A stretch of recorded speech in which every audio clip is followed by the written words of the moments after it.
Aqui quem fala é o Anderson Proença e a trivia de hoje é sobre os 60 anos do diretor Quentin Tarantino, volume 1. Quentin Jerome Tarantino, nascido no dia 27 de março de 1963 na cidade de Knoxville, no Tennessee, é filho do ator e músico Tony Tarantino e da enfermeira Connie McHugh. Mas a real figura paterna de Tarantino foi o músico Curtis Astopil, segundo o marido de sua mãe. Curtis adotou o menino e alterou o nome dele oficialmente para Quentin Jerome Astopil. O sobrenome Tarantino foi readotado pelo diretor para iniciar sua carreira artística, mas não faz mais parte do seu nome legal. Entre os 15 e 16 anos, o garoto decidiu abandonar o colégio que frequentava em Los Angeles e ingressou nas aulas de teatro do James Bass Theatre Company. Trabalhou como balconista por 5 anos na Video Archives, uma locadora de filmes de Manhattan Beach, na Califórnia. Tarantino acredita que grande parte de sua criatividade tenha sido pela quantidade de filmes ao qual ele tinha acesso no seu local de trabalho. Em entrevista à revista Vanity Fair, Tarantino revelou que sua lista de melhores filmes sempre muda, mas há 3 produções audiovisuais que estão sempre presentes: os filmes Taxi Driver,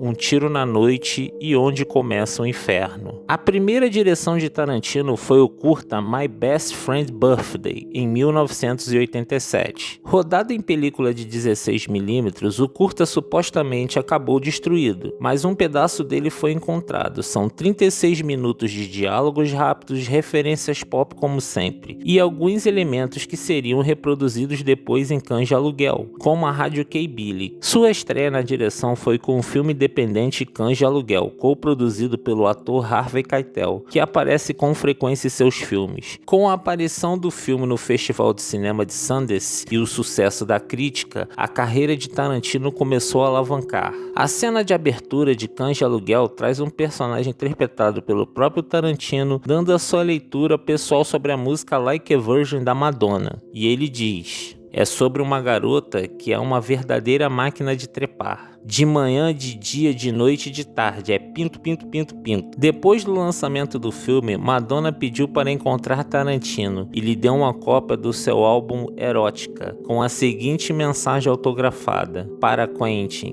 é sobre amor e não sobre pinto. Assinado Madonna." 2 anos depois, ele dirigiu seu maior sucesso, Pulp Fiction: Tempo de Violência. O filme fez sua estreia no Festival de Cannes. Tarantino é um nome recorrente nas principais premiações de cinema. Seus filmes já concorreram 24 vezes em categorias diferentes do Oscar e foram vencedores em 5 ocasiões. Em 1994, Pulp Fiction ganhou a estatueta de melhor roteiro original. Tarantino é um dos nomes presentes na lista de agradecimentos especiais do encarte do disco em inútero da banda Nirvana. De acordo com o portal de cultura o Prox, Tarantino queria que o cantor Kurt Cobain desse vida ao personagem Lance de seu filme Pulp Fiction, que foi interpretado posteriormente pelo ator Eric Stoltz. Uma pesquisa apontou que o longo verso bíblico citado por Samuel Jackson em Pulp Fiction como a 4ª melhor citação de cinema de todos os tempos, mas a suposta evocação de Ezequiel 25:17 não tem nada a ver com o verdadeiro trecho bíblico, apenas a frase final é inspirada no texto original. Tarantino convidou várias atrizes para o papel de Mia Wallace em Pulp Fiction, mas recebeu uma porção de respostas negativas. Uma das primeiras convidadas foi Julia Louis-Dreyfus, que negou o convite para se dedicar à série Seinfeld. Jennifer Aniston também recebeu uma proposta, recusado para se dedicar à série Friends. E a atriz Kate Beckinsale fez testes para o papel, mas foi recusada. E Uma Thurman foi escolhida no final e se tornou a grande musa do diretor. A origem do roteiro de Amor a Queima-Roupa é antiga, por volta de 1985, quando Roger Avary escreveu um roteiro de 80 páginas intitulado The Open Road,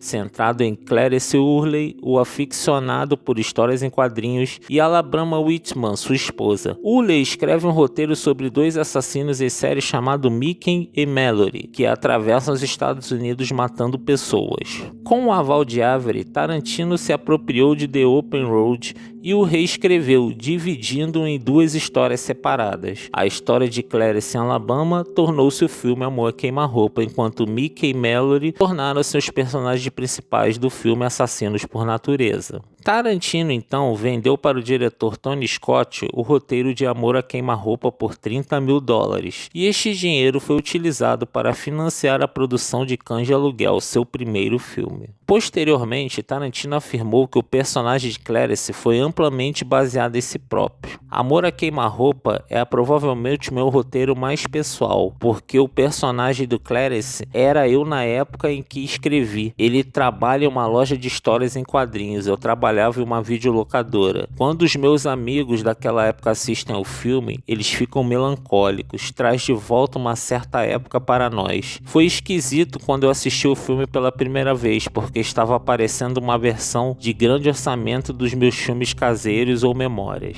O roteiro de Assassinos por Natureza foi filmado pelo diretor Oliver Stone. O projeto era bastante pessoal para Tarantino, que chegou a pensar em dirigi-lo como seu filme de estreia, mas o roteiro foi vendido para Stone, que fez diversas alterações na história, ignorando indicações do texto original. Tarantino ficou furioso e pediu para retirar seu nome dos créditos do filme. Um ano de brigas judiciais mais tarde, Tarantino foi autorizado a publicar sua versão do roteiro em forma de livro. Quentin Tarantino não só ganhou um papel de destaque, como também foi responsável por escrever o roteiro do filme Um Drink no Inferno. Tarantino foi contratado pelo diretor Robert Rodrigues, tornando-se o primeiro trabalho escrito e pago por Rodrigues. O filme foi um marco na época, devido ao seu inesperado plot twist, então as fracas bilheterias rapidamente se transformaram em legião de fãs sedentos por um filme trash e gore. Mas se você reparar bem, os vampiros do filme não sangram em vermelho. A cor verde que saía ao serem feridos ou mortos foi escolhido para evitar a censura do filme, o que poderia prejudicar seu desempenho nas bilheterias. E o sucesso fez o filme receber vários prêmios importantes da indústria cinematográfica. Dentre eles se destaca o Saturn Award de melhor filme de terror e melhor ator para George Clooney. Já Quentin Tarantino recebeu uma indicação ao Framboesa de Ouro como pior ator coadjuvante. Salma Hayek, a intérprete de Satânico Pandemônio, tinha fobias de cobras e teve que contar com a ajuda de uma terapeuta. A atriz tentou argumentar com Robert Rodrigues para mudar a cena, e como resposta, o diretor disse que a cantora Madonna tinha interesse em substituí-la. Hayek acabou realizando o trabalho e foi lançada ao estrelato devido à sua encantadora performance. Inclusive, a dança da personagem não tinha coreografia e foi improvisada pela atriz durante as gravações. O diretor Robert Rodrigues apenas disse a ela para sentir a música e dançar. Jack Brown é um filme escrito e dirigido por Quentin Tarantino, porém ele é uma adaptação cinematográfica do romance Rampante, escrito por Elmore Leonard. O longa recebeu forte aclamação dos especialistas e do público. A performance dos atores, o roteiro, a trama, o humor presente, todos foram fatores amplamente destacados. O longa recebeu vários prêmios importantes da indústria cinematográfica. Entre eles se destaca a indicação da Oscar de melhor ator coadjuvante e 2 indicações ao Globo de Ouro na categoria Melhor Atriz de Cinema e Melhor Ator de Cinema. Os indicados Pangria e Robert Foster já eram nomes conhecidos da indústria cinematográfica, mas há anos os dois não obtinham um papel de destaque. O filme ajudou a resgatar a carreira de ambos. Um dos fatores que contribuíram para a escolha de Pangria para o papel de Jack Brown foi a sua vasta experiência em blaxploitation. A atriz também relatou que ao entrar no escritório de Quentin Tarantino, havia vários cartazes do gênero nas paredes. Há várias referências aos filmes antigos de Pangria. Alguns posters de divulgação do filme relembram filmes antigos que Pangria atuou, dentre eles se destacam Fox Brown. Aguardo vocês no volume 2, se gostou do conteúdo, curta, nos siga